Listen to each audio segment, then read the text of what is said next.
When you play the Game of Thrones, you Subscribe and like. or you die. There is no middle ground. Alright, hello YouTube, and welcome back to the Grease Comics YouTube channel. In today's video, we're going to be continuing doing another reaction video. Let me know what you guys think about doing this type of content. I know it's been kind of a mixed from what I've seen from people. But just let me know if you guys like doing this, like me doing this content, because that will definitely impact if I continue doing these type of reaction style videos. I just wanted to clarify why I've decided to do some of these. And the reasoning is not because of like, oh, I just want to do reaction stuff because they're easier to do, which I actually don't think they're easier to do, just based upon how long these videos usually are. But the reason I like to do these is it keeps the channel a bit more fresh. Because with the Song of Ice and Fire and us not really getting any new real content, especially for the main series in, 11, 12 years, you start to get into a point where you've already talked about so many of the theories, topics that you don't want to keep continuing, like repeating, making the same videos. So looking at other people's theories, like a Preston Jacobs or somebody else that maybe I don't actually agree with, it's interesting to see the way I could maybe either support what they're saying or come up from the other side of it. It kind of freshens up the content. Now, with that being said, if you guys don't like this content, then let me know, and I probably won't do it anymore. But yeah, so that is just my first little thing I wanted to say. But getting into today's actual video, we're going to be reacting to Preston Jacobs and really his Maester conspiracy series. He has 5 parts to this, and we're going to be taking a look at the first part today. If you guys like the series, we'll go through all 5 of them, and I'm glad you guys chose to do this. I did a poll, and it was either this or the Winds of Winter fan fiction that he has started as well. And I'm glad we did this, because I really enjoy this topic in A Song of Ice and Fire. And actually, when I was creating my Maester conspiracy series that I actually did, his series kind of inspired mine. I didn't really watch all the way through his. Like you guys can see, I've already watched this video.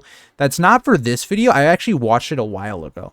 But yeah, so I want to say, if you guys don't know who Preston Jacobs is, which I feel like everybody watching this video has heard of him, is probably one of the biggest, if not the biggest. I think All Shift X is probably the biggest, but subscribe to him. I'll have the original video down here. If you haven't seen the original content, I would check it out. I'm going to be interrupting a lot, so I would see this in its full viewing. I'll have the link down in the description. And full credit to him. I actually, messaged him to see if he would let me do this, and he was kind enough to let me do it. So a big shout out to him as well. So let's get into it. Also, this video is kind of Maester old, so yeah. And Barbary Dustin accused the Maesters of the Citadel of some pretty big crimes. Marwyn says, "Who do you think killed the dragons the last time around? Gallant dragon slayers armed with swords? The world the Citadel is building..." And this is what I think is interesting. If we take a look at this quote specifically, the idea that we look at our normal fantasy stories, it's always the gallant knights that slay the dragon. This world is built more on a realistic take of what a medieval world would be, with like fantasy and magic elements sprinkled in there as well. So it's not hard to believe that if this whole dragon like stuff was going to be taken down, there'd have to be something else going on besides just brave knights killing them. And even we know there's more than this, the Dance of the Dragons, but I think this is a great point that's made has no place with this in it quote. For sorcery or prophecy or glass candles, much less for dragons. Since almost all of the dragons died in the Dance of the Dragons, Maester Marwyn is essentially accusing the Maesters of starting that war. Lady Dustin's accusation. So it's interesting the way people will take how far do they think the Maesters actually were involved. Now, the quote that Preston just said basically is like, is that the Maesters basically helped start it, or themselves did start the Dance of the Dragons. And it makes a lot of sense why the Maesters would do that. I've made this assessment in my own conspiracy theory video, but the idea is that the Maesters themselves couldn't take down the dragons. Nobody really could. The biggest thing we talk about with the dragons is, and the Targaryens as a whole, the only people that could take them down was themselves. So how do the Maesters, and what we're going to decipher in this video is, how could the Maesters play into that? How could they manipulate events to where Targaryens would turn on other Targaryens? How could they put themselves in a powerful position to impact that? Accusation is similar, but instead of dragons, it's for Targaryens. Wally's flowers. Once he forged his chain, his secret father and his friends wasted no time dispatching him to Winterfell to fill Lord Rickard's ears with poisoned words as sweet as honey. The Tully marriage was his notion. Never doubt it. So Lady Dustin is claiming. So, again, with this point, I want to reference what we see the Maesters do in Fire and Blood. So Lady Dustin is assuming that this marriage, the Stark and Tully one, was a Maester contrived one. If we look at some of the other relationships that he's probably going to talk about in this, is Rhaenyra and Laenor. A Maester was a big proponent for that marriage and even defended it. And that shows, again, Maesters kind of meddling in these huge marriages that they probably shouldn't have too much of an influence in, but they end up having. Claiming that the Stark-Tully alliance was the Maester's idea. And if all of Rickard Stark's southern ambitions were the Maester's idea, then that means the Stark-Tully-Baratheon-Arryn alliance was their idea as well. Is Lady Dustin saying that the Maesters caused Robert's rebellion? It would be a sinister plan. Step 1, eliminate the dragons. Step 2, eliminate the Targaryens. Well, let's search our history to see if these accusations are true. So I think the big thing here to really understand with this theory is why the Maesters would want to eliminate the dragons and the Targaryens. I'm assuming Preston's going to talk a bit more about that within this series, but that's a really big point of understanding why we would come to this idea. Why would the Maesters want to get rid of the Targaryens or these dragons? Think about it like this. When we get into the main story, with Samwell going to Old Town, one of the big things is they don't really like magic. They don't like those elements. And the dragons are inherently the most magical thing you can possibly have. Think about it like this. Magic comes back into the world because of Dany's dragons getting hatched. So think about how magic would die and get weakened without the dragons. And that's a big idea for the Maesters. Also, just look at these Targaryens. They're very rambunctious, flamboyant. Think about Damon, for instance. And think about him controlling a dragon, Maegor the Cruel, Aegon. Think about all these characters that were able to inflict a lot of harm and kill a lot of people. And to me, if you're looking at it from the Maester's point of view, again, there is selfish reasons, but there's also the idea of just commonality in Westeros. People in Westeros didn't want dragons in the world because they couldn't have them to defend themselves. Because the first half of the Targaryen dynasty, no one could really oppose the Targaryens. It's only after that point, when there's no dragons, that people are able to do that. So I hope we get a little bit more into that in Fire and Blood Part 2. The history of the Dance of the Dragons mostly comes from two sources, The Rogue Prince and The Princess and the Queen, both written by Archmaester Gildane. Gildane, though, is not even the primary source. He's basing his history off of Septon Eustace, other Maesters, and a fool named Mushroom. So first things first, is Archmaester Gildane biased? Well, by his own admission, Gildane calls Mushroom his worst source. Mushroom is... Again, and this is something that's great to talk about, which is real history. The people that write history are inherently biased. If you think about history books, I'm American. I am, quote unquote, if you think about things like World War II, World War I, whatever, history is written by the victors. So if you look at the Maesters and the way that they biasly, and I will specifically look at this when you look at Fire and Blood specifically, Rhaenyra and Damon are specifically targeted on smear campaigns. History does not look well on them, but history looks quite well on other characters like Otto Hightower, Alicent, who were doing just as shady things. And that, to me, is the important part that Preston Jacobs is talking about right now. Is often used as a source for events he was clearly not at, and Mushroom's stories in general are just ridiculous. For example, Mushroom claims that Prince Damon gave his niece blowjob lessons and used Mushroom as a subject. Now, I understand that only a few of you out there have read The Rogue Prince. I just want to say sorry if the captions were on the whole time. I didn't even realize. But essential to the story is the rivalry between Otto Hightower and Daemon Targaryen. How did this rivalry start? Well, this is what Gildane says. Though the origins of their enmity are much disputed, All men agree that Sir Otto Hightower, the king's hand, took a great mislike to the king's brother. The king's fool Mushroom asserts that the quarrel began when Prince Damon deflowered Sir Otto's young daughter Alicent, the future queen. But this scurrilous tale is unsupported by any other source. Now, let's think about why the Maesters would not like that being the truth. One, it shows Alicent is not this perfect woman or girl, that she was much more similar to Rhaenyra, who also had interests with Damon. And again, Damon is made out to be this character in Fire and Blood that is definitely biased against, because you notice here the wording that's used. All men agree that Sir Otto Hightower, the king's hand, took a great mislike to the king's brother. And also, if we look at the idea of how Otto is described, people think he was a great man. Again, showing the bias within this own text. Because Otto Hightower inherently helps start a conflict that kills thousands.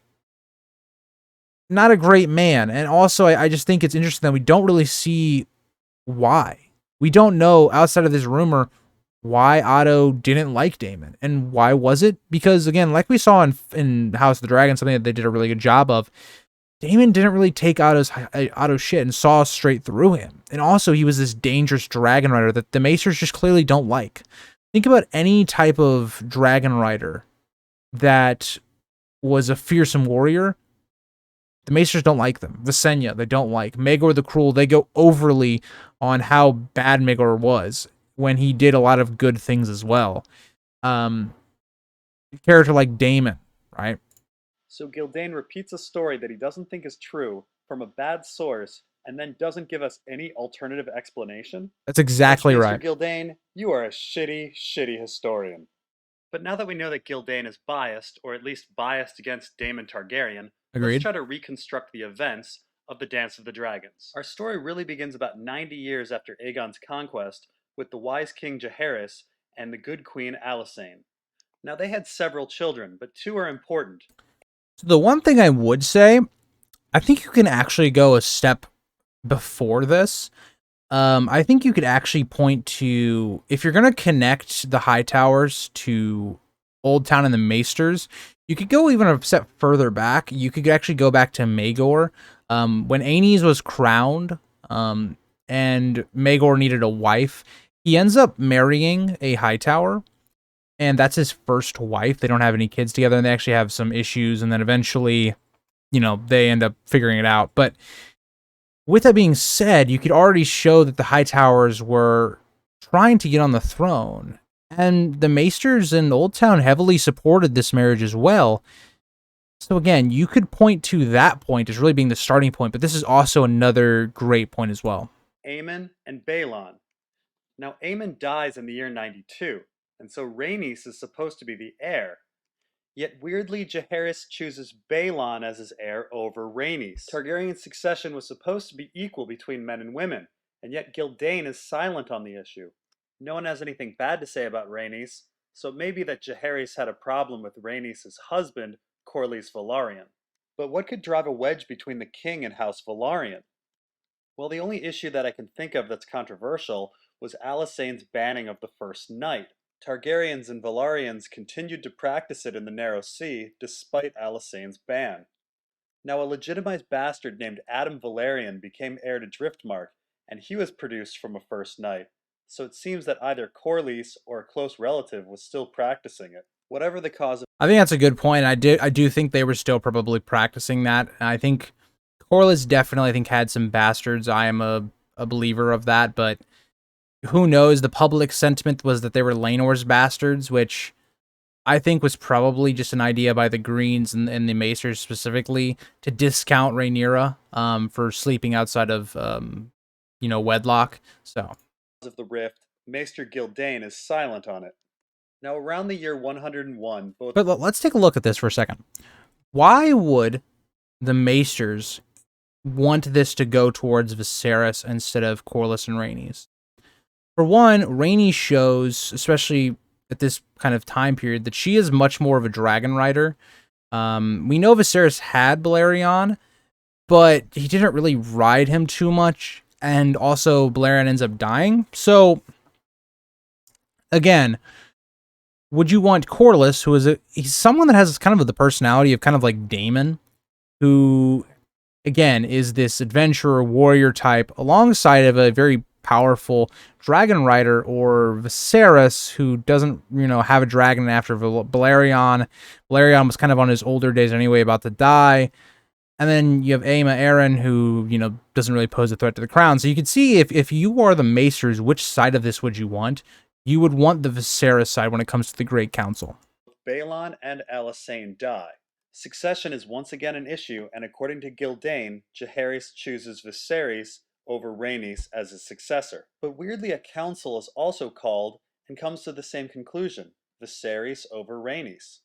Yeah, and Jaehaerys does this to kind of avoid conflict. He doesn't, it's kind of like, if you think about it, this is Jaehaerys' one flaw, in my opinion, is if you look at, again, I'm American, so if you look at the Civil War, there was this idea of slavery and how do we deal with the issue. And continuously presidents would kick the can. They'd make compromises that didn't work, that maybe they satisfied people for the time, or just it was good enough to kick it down the can to the next president. And this all ends up blowing up and we get the Civil War.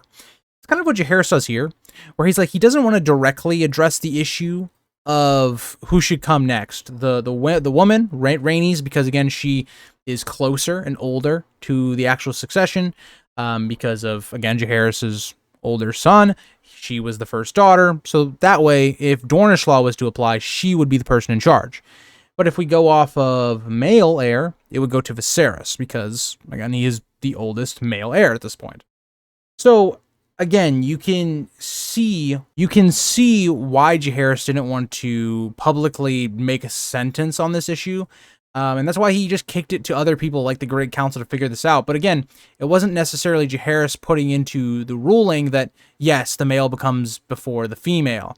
He wasn't directly doing that, and that was kind of the problem. If Jaehaerys had already chosen a successor, what's the point of the council? And who would call a council together? Jaehaerys certainly wouldn't call a council to undermine his own decision. Now, Gildain says that Jaehaerys' wits were leaving him, so perhaps his choices can't be trusted. But here's the thing, Jaehaerys' son Balon was both his heir and his hand, so when Balon died, Jaehaerys had to choose a new hand and a new heir at the same time. Why allow Jaehaerys to pick Otto Hightower as hand, but not allow him to pick an heir? That's a good point. And I think another thing that we look at is also during this time, we also have Alicent, who's going to come into play, and she's going to actually start being this person that's overlooking Jaehaerys. So again, you can see a lot of manipulation start going on in that regard, and Otto could have been someone that helped make this decision. The whole situation seems very fishy with regard to choosing an heir. But I agree, everything surrounding the Great Council is extremely fishy. Let's keep in mind that it's Alysanne that had a problem with House Velaryon, and not Jaehaerys. With Alysanne... But my thing here with Alysanne that he doesn't bring up, I guess, yet, is that Alysanne is someone that definitely fights for women's rights. You think she would actually support Rhaenys, being that she is the older daughter.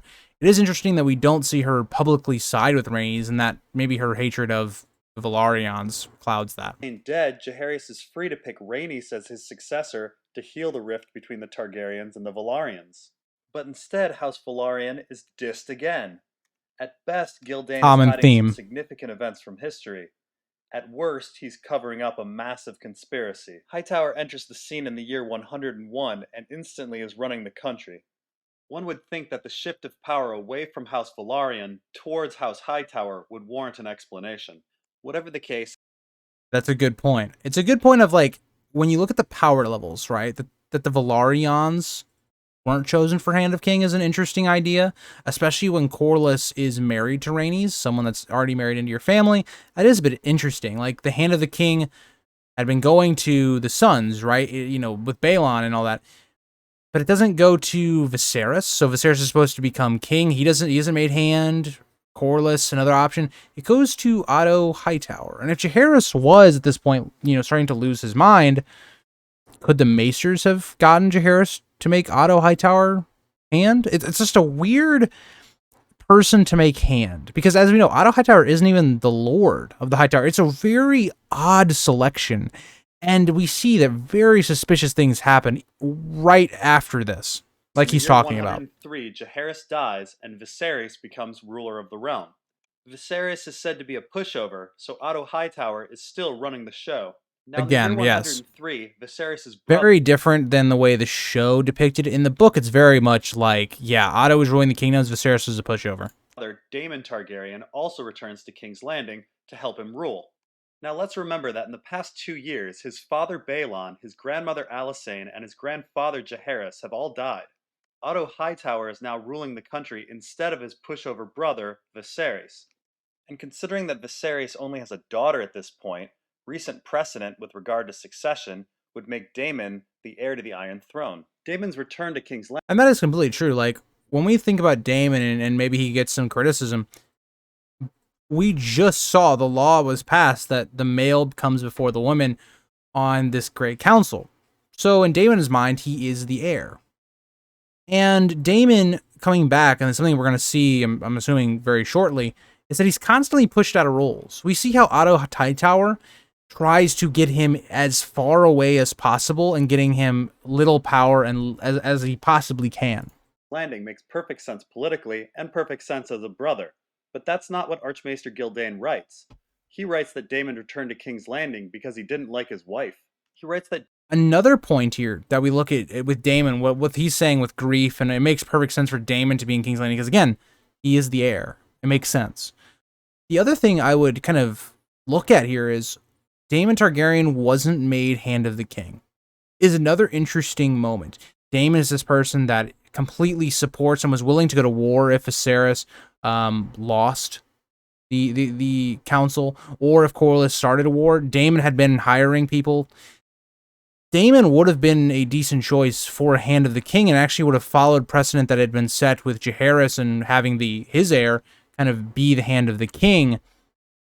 It's, again, not a great move by Viserys, and it makes sense why Damon is here. Damon was ambitious and dangerous. However, he seems to give Otto Hightower a pass. So why does Gildain... Let's look at that real quick. That's a very important quote. He seems to give Otto Hightower, an able man, all agreed.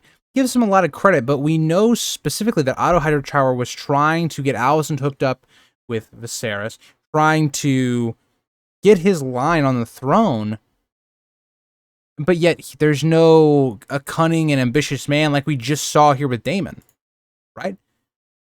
Damon is not given that. His wife. He writes that Damon was This is the quote I'm looking for. So, ambitious, impetuous, younger brother, a renowned warrior, dashing, daring, more than a little daring. So again, all this is, true, but, and he is ambitious and all this, but all of these negative quotes are being told to Damon, but none of those are for Otto. And that's the big key point here that needs to be pointed out on the clear bias that we get. Ambitious and dangerous. However, he seems to give Otto Hightower a pass. So why does Gildain have such good feelings towards House Hightower and not Damon? Well, House Hightower was instrumental in the founding of the Citadel. They've also been big patrons of the Faith of the Seven. Meanwhile, again, huge. They literally helped create the foundations of what the Faith and the Maesters would become. So how can we not say that they are heavily involved with the Maesters? It's just, they have constantly have Hightowers within the Maester ranks or the Faith. It's just too close of a connection. Otto Hightower claims Damon would be like Maegor the Cruel, a king famous for destroying the Faith militant and killing 3 Grand Maesters. Again, why do the Maesters look at that as a bad thing for Maester or for Maegor? Those aren't the bad qualities for Maegor. Maegor was he went to extremes, right? He killed people that helped build the Red Keep and all the tunnels and secrets. That's extreme. That's cruel. He did things to his wives. He took on so many that weren't great. He was someone that inflicted harsh punishment. Let's think about Damon at this point, on how he would be second Maegor. What has Damon done? Damon has not done any of these things. He hasn't been cruel. He hasn't been killing innocents. He hasn't been doing anything like that. Damon at this point takes over the Gold Cloaks, and yes, maybe his punishment of criminals, I want to put that criminals, is a little harsh, but it creates this place where King's Landing had never seen like this low of crime in such a long time. The way we jump to, oh, he would have been a second Maegor, is a big jump, especially what the Maesters would know about Damon at this point. Hightower was very much against Damon rising to the throne and was very much against him having any power in general. Hightower convinced Viserys to remove Damon from his job as Master of Coin and then as Master of Law. And that's what I was talking about earlier, Now, how all they're of this trying to looks limit like his a power. Hightower takeover with the Citadel complicit. It It gets was. worse. A man named Lionel Strong, who studied at the Citadel and earned 6 links of a Maester's chain, becomes Master of Law. Viserys' wife then dies in childbirth, and his son lasts 1 day. This birth would have been overseen by Grand Maester Runketer. Lionel Strong's son, Harwin, then spreads a rumor that Damon laughed at the death of Viserys' son. This creates a rift between Viserys and Damon. And again, this is way more different in the book than it is the show. In the book, we're not told if Damon actually says that. It's a rumor. I mean, and again, there are multiple reasons why someone would want Damon out of the city, that this could have been fabricated. We just don't know. There isn't significant evidence to suggest that he actually said it for a fact. And that's the big idea with Fire and Blood, is that you can interpret the story in a number of ways, because some things we just don't have factual information on what happened, especially like things like what happened with Criston Cole and Rhaenyra, what happened with Damon and Rhaenyra early on in Rhaenyra's life. We just don't know. And that's the biggest point, is that the Maesters, there is room in there for them to be very suspicious. Damon, and Damon leaves King's Landing. Runketer then suggests that Viserys remarry, and of all the women to choose, Viserys picks Alicent Hightower. Now, let's look at this, because this is a very important decision. Something that I don't know if Preston talks about, I guess we'll find out when I press play, but the only option that was said to Viserys, the only option he was given by any of his people that were in his small council, and his maester specifically, was Laena. Laena was an extremely young woman. She wasn't even at womanhood yet. That was the only option for someone Viserys who, again, was a pushover. He was someone that had liked his pleasantries, right? He was described as being a very like fat person. Like he was like a Robert Baratheon type character when he became king. When you put someone like Alicent, who again has been in King's Landing, she's been in here since Jaehaerys' reign. She's been garnering the Viserys' eye for some time now. And you possibly have the idea of Otto Hightower whispering in his ear. You can see where this marriage came from. Daughter of Otto Hightower. Alicent is perhaps the worst person to choose in the world, as her father is Hand. Other lords would see this as an abuse of power. That is a great point. And other lords did see this. We get this in Fire and Blood, is that other people view this as like kind of like an overstep, basically. Because this is what doesn't make any sense. Why would you tie the Hightowers to yourself when you already have Otto Hightower, who's risen way above his station, by the way, to Hand of the King? You already have their loyalty. His power is already through you. You could tie someone to that you've been insulting. Again, I get Laena's young, but that's the perfect marriage. And there's also other marriages that just made more sense. And I don't think this is the worst marriage, like he's stating, but I do think it wasn't a good one, just based upon who else he could have married at this Power on time. the Hightower's part. So how on earth did Viserys make such a boneheaded decision? Well, Gildane's writings become quite deceptive at this moment. He claims that Viserys, despite being a pushover, made this decision all by himself, but he has discussions with his advisors about this, so clearly it was not all by himself. Gildane also claims that Runketer put forward a suitable option, a Velaryon girl. By marrying a Velaryon girl, Viserys could heal the rift between House Velaryon and House Targaryen. Of course, there's one big problem. The girl is 12. Even by Ice and Fire standards, that's pretty young. So Runketer... Again, look at that. We're told here that, he, like Preston just said, if he was so hardened in his decision on who it was going to be, and it was going to be Alicent, why is he having a meeting discussing who it should be? Well, interesting. And again, she's 12. So we can piece together what probably happened. Otto Hightower put forward his daughter, and then Runketer put forward the Velaryon girl. Viserys made his choice all by himself. Again, look at the options. A woman who was described as very beautiful in her prime versus a 12-year-old girl. I mean, between two girls. One it's that's not exactly 18, a tough another decision. That's 12.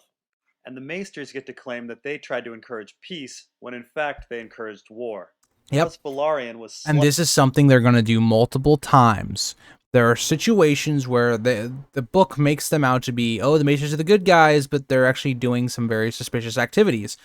There is a Maester that is in control during Aegon III's reign, and at this time, all of the dragon eggs stop hatching dragons, or they come out really weird, and a dragon never hatches after that point. Again, but they look like the good guy because the Maester took over and was ruling the kingdom really well and all this.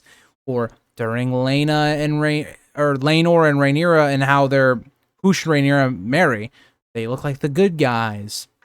Again, very common theme. And didn't attend the marriage. The bias that Viserys Preston and sets up at the Alicent. beginning of the video Now, Otto is exactly Hightower what we're talking continues his about. attempt at a takeover by trying to get Viserys to switch his heir. Viserys and his first wife, Aemma Arryn, had Rhaenyra, and Viserys had named her heir to the Iron Throne. Otto Hightower tried to get the heir switched to his grandson, Aegon. In the year 109, Viserys... Look at the hypocrisy of that, though. They didn't want Damon to become heir, even though he's the male, right? They didn't want him, so they wanted Rhaenyra in that situation to become heir. And now all of a sudden that Alicent's in the picture and has another male heir, they're back to being a male. You see the hypocrisy of that? Viserys has enough of Otto Hightower's harassment, so he kicks him out his hand, but he replaces him with Lionel Strong, so not much has really changed. But if Viserys... I will disagree, though, on the idea that Lionel Strong was as bad as Otto Hightower. Otto Hightower clearly was playing a different game of trying to start some shit and getting his line on the throne. But with that being said, think about how hard he had to have pushed to get removed as Hand of the King. And apparently Viserys is a pushover that doesn't really rule. It shows you a lot about what Otto Hightower was doing. Viserys won't switch his heir, something needs to be done about Rhaenyra. And so Grand Maester Mellos advocates marrying her to a Velaryon. Yep. Again, Here we go Gildain again. is making it look like the Maesters are a force for peace. Yep. But here's the problem. The Velaryon that Mellos recommends is clearly gay. Even if Rhaenyra is able to produce children with her gay husband... Again, it's clear. So what is the point of this if you're a Maester, right? Because in theory, this is a great match. You put the Velaryons with the Targaryens, you figure out all the issues. That's good. But look at the underlying stuff here. You know Rhaenyra is not, more than likely, is not going to be able to reproduce. 2, Rhaenyra is a young woman who, we see this all the time with love stories, is going to want some sort of male companionship. She's going to seek outside of her marriage because Laenor is gay or bisexual, whatever. And it's going to set up a smear campaign. That's probably what we're going to see in part 2 of this. She's forced to seek romantic companionship somewhere else, which means everyone will question the children's paternity. Exactly. If this was Grand Maester Mellos' plan, it works pretty well, as Rhaenyra's children are constantly being accused of being bastards. And Gildain spends an inordinate amount of time mentioning it in his histories. So we see that those that eventually form the Black faction in the Dance of the Dragons are those that have been screwed with regard to succession. Those that are treated quite well in the histories and that have connection to the Citadel form the Green faction. Yep. And we see the Maesters are greatly influencing Targaryen succession while being dishonest about the history of the Dance of the Dragons. And this Maester meddling only increases with time. We'll talk about that and the Dance of the Dragons in part 2.